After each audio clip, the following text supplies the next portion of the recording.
और दिल्ली तो तहलका दे बड़े ही चर्चित बड़े ही वरिष्ठ पत्रकार मेरे नाल लाइन दे उत्ते ने मिस्टर राजीव दुबे वो गलबात करनगे। दिल्ली MCD दे रिजल्ट आ गए हैं आलमोस्ट सारे और ये भी पता लग रहा है कि मेजोरिटी हासिल कर ली है, कंफर्टेबल मेजोरिटी हासिल कर ली है आम आदमी पार्टी ने। उन्होंने हुण किसी होर दी मदद की लोड़ नहीं होएगी। तो हजे हिमाचल के रिजल्ट आने बाकी है, गुजरात के रिजल्ट आने बाकी है, पर दिल्ली के रिजल्ट्स ने जरूर मनोबल उच्चा किया होएगा आम आदमी पार्टी का। तो बीजेपी जिहड़ी कि अपनी सत्ता नूं बरकरार रखना चाहती सी, पूरा जोर लगाया सी बीजेपी ने और दिल्ली सारी उन्हां दी सीनियर लीडरशिप दिल्ली बैठी हुई है, कोई कसर नहीं छड्डी होएगी। पर उसके बावजूद भी यह जिहड़ी जित है इसका की महत्व है आम आदमी पार्टी लई या भारत की राजनीति के लिए, ये गलबात करांगे राजीव दुबे जी के नाल। राजीव जी आपका स्वागत करते हैं। Thank you sir, thank you thank you. हमें बताएं ये जो बहुत घमासान युद्ध चल रहा था आम आदमी पार्टी और बीजेपी के बीच में, कांग्रेस तो इसमें कहीं थी नहीं, तो कांग्रेस के लिए तो बहुत ही ये एम्बेरसमेंट की बात होगी कि डबल डिजिट भी नहीं मिला उनको। कहाँ तो कांग्रेस का कब्जा रहा इतने साल MCD के ऊपर, पर जो बीजेपी के पास था वो अब छीन लिया है आम आदमी पार्टी ने।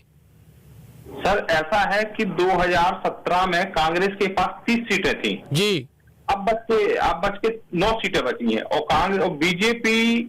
काफी लॉस में है, लेकिन वो अपनी इसमें जीत देख रही है, वो हार कम मान, उसका वोट प्रतिशत बड़ा है। आप पार्टी 134 सीटों पर आई है जो उनके लिए जीत है, लेकिन उनके अंदर ये चीज ये है उनका वोट प्रतिशत गिनने से वो भी अपने काफी निराशा है, लेकिन उनको ये है कि हम जीते। 15 साल का उन्होंने भाजपा से कब्जा हासिल किया है। अच्छा मुझे ये बताएं राजीव जी कि आप जैसे कह रहे हैं, बिल्कुल सही कह रहे हैं कि अगर विधानसभा के क्षेत्रों को देखा जाए तो यहाँ पे कब्जा बरकरार था आम आदमी पार्टी का और आम आदमी पार्टी ने बहुत बड़ी जीत प्राप्त की थी प्रदेश के इलेक्शन में, लेकिन अगर उसको हिसाब से देखा जाए तो जमीन काफी हद तक खिसकती भी नजर आ रही है आम आदमी पार्टी की। इसे जो 2020 के विधानसभा चुनाव में कांग्रेस ने आप पार्टी ने ऐतिहासिक जीत हासिल की थी, वो इस चुनाव में जीत तो हासिल की मगर ज्यादा सफलता नहीं मान रहे हैं वो लोग, क्योंकि मनीष सिसोदिया जो दिल्ली के उप मुख्यमंत्री हैं उनकी विधानसभा में 3 सीटें हारी हैं जी। कैलाश गहलोत की सीटें हारी हैं और सत्येंद्र जैन जो जेल में हैं, जो उनके बड़े वफादार मंत्री थे, उनकी पूरी सीट विधानसभा में 3 सीटें पूरा सुपर साफ हुआ है आप पार्टी का। इस प्रकार से आप पार्टी में काफी खुशी तो है लेकिन हताशा भी है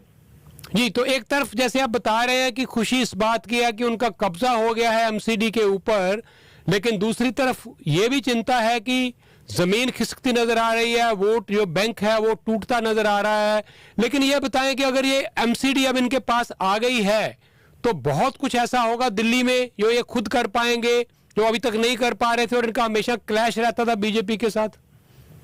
लेकिन एक चीज इनके ऊपर बड़ी जिम्मेदारी आ गई, लेकिन इनके अंदर एक डर भी है, भय भी है कि कहीं जिम्मेदारी के चलते 2024 में जो लोकसभा के चुनाव में है इसमें काफी इनको एंटी कंबेंसी का सामना करना पड़ेगा और 2025 में इनको रुतबा यानी कि जो 2020 में जीत हासिल की थी वो मुश्किल दिखेगी इनको, क्योंकि अभी तक तो MCD में बच जाते थे कि हमारी सरकार नहीं है, मैं काम नहीं करा पा रहा हूं। अब MCD में आ गए, इनको काम कराना मुश्किल पड़ेगा, क्योंकि भारतीय जनता पार्टी भी 104 सीटों पर आई है, इनकी मीन मेघ निकालेगी। अच्छा राजीव जी ये बताएं कि ये जो अरविंद केजरीवाल हैं, ये तो कोई छुपी हुई बात नहीं है कि पहले वो पंजाब के मुख्यमंत्री बनना चाहते थे, उनका एम्बिशन था कि मैं पंजाब चला जाऊं जहां मेरे पास पूरी ताकत होगी, सब कुछ पावर्स होंगी जो दिल्ली में नहीं मिलती हैं। वो बात नहीं बनी और मजबूरी में ही सही उनको भगवंत मान को मानना पड़ा मुख्यमंत्री, लेकिन वो टिके नहीं इस बात पे और उन्होंने सोचा कि मैं नेशनल लीडर बनूं और नरेंद्र मोदी का एक जो लोगों के पास ऑप्शन बन के उभरूं। तो हिमाचल में गए, हिमाचल भी उन्होंने फिर छोड़ दिया और लगता नहीं हिमाचल में कोई सीट आएगी और उनको लगा कि क्यों ना हो हम गुजरात जाएं और गढ़ में जाके उनके सेंध लगाएं, लेकिन गुजरात में भी कोई बहुत ज्यादा उनको सफलता मिलती नजर नहीं आ रही। तो जो सपना है अरविंद केजरीवाल का कि वो बीजेपी का विकल्प बन के उभरे, उसमें उनको कहाँ सफलता मिलती नजर आ रही है?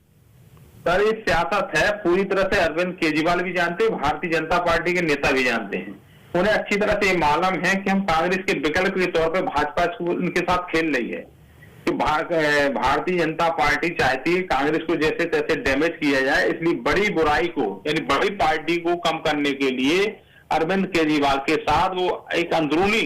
एक बी टीम के तौर पे लोग देखते हैं कि अरविंद केजरीवाल भारतीय जनता पार्टी की बी टीम है,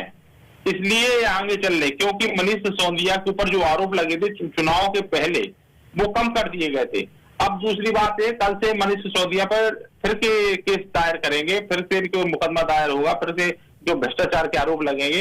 इसलिए जो खेल चल रहा है कि मतलब कांग्रेस को डैमेज करने के लिए ही केजरीवाल को आगे ला रहे हैं ये लोग,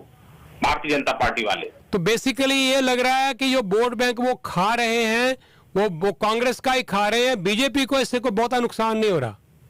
बीजेपी को ज्यादा नुकसान नहीं हो, क्योंकि बीजेपी को मालूम है अरविंद केजरीवाल को 50 साल लगेंगे कांग्रेस की जगह पहुंचने में, इसलिए थोड़ा बहुत जीतता रहेगा, हारते रहेंगे। पार्टी सबसे ज्यादा उनको दिक्कत है तो कांग्रेस से है, तो कांग्रेस को डैमेज करने के लिए ही खेल हो रहा है, क्योंकि कांग्रेस पार्टी पंजाब में चल रही थी, जीतेगी भी, और कांग्रेस का वहां पर मुख्यमंत्री भी था, इसलिए उन्होंने कांग्रेस में अंदरूनी समझौता करके। हेलो, आवाज नहीं आ रही सर? जी मैं सुन रहा हूं, मैं सुन रहा हूं जी। अच्छा, भारतीय जनता पार्टी ने आप पार्टी से एक अंदरूनी समझौता करके पंजाब की सरकार सौंपी है उनको, क्योंकि उन्होंने कहा था उत्तराखंड में आप चुनाव मत लड़ें, यूपी में चुनाव मत लड़ें, आप वहां पर मेरी ही सरकार है उत्तराखंड में, तो उत्तर प्रदेश में मैं दोबारा आ रहा हूं, आप पूरी ताकत लड़ाइए, मैं भी अंदरूनी तौर से आपको समर्थन दूंगा, कांग्रेस को डैमेज करके आप मुख्यमंत्री बनिए, ताकि एक मुख्यमंत्री प्रदेश से कांग्रेस का हट जाए, यानी कि प्रदेश पंजाब से कांग्रेस की सरकार चली जाए, इसलिए इनको मौका मिला है वहां पर सर। अब तो ये भी सुनने में आता है, दिल्ली में सरदारों के बीच में ये भी चर्चा है कि कल ही अगर चुनाव करा लिए जाए पंजाब में तो भारत आप पार्टी काफी डैमेज